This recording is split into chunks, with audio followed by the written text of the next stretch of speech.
সবাই চাকরি করে বিয়ে করতে চায়, ব্যবসা ভালো হলে বিয়ে করতে চায়, কিন্তু জানেই না ব্যবসায় ভালো হওয়ার আর চাকরি পাওয়ার মাধ্যম হচ্ছে আগে বিয়ে করা। আগে কি করা? স্বাধীনতার স্থপতি বঙ্গবন্ধু শেখ মুজিবুর রহমান 18 বছর বয়সে বিয়ে করছে।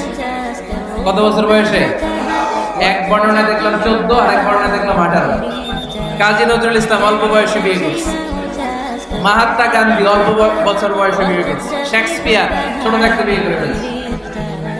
তো এরা এই যে আগে বিয়ে করছে, এতে সফল হইতে কোনো সমস্যা হয়েছে? কথা বলেন না কেন? বঙ্গবন্ধু শেখ মুজিবুর রহমান উনি কি সফল রাষ্ট্রনায়ক নন? কাজী নজরুল ইসলাম সফল কবি নন? তো এদের আগে বিয়ে করা তো এদের সফলতা ঠেকায় রাখতে পারে না। এরা আগে বিয়ে করে সফল হয়েছে, কিন্তু আমরা সফল হয়ে তারপরে বিয়ের পিড়িতে বসতে চাই, ঠিক কি না?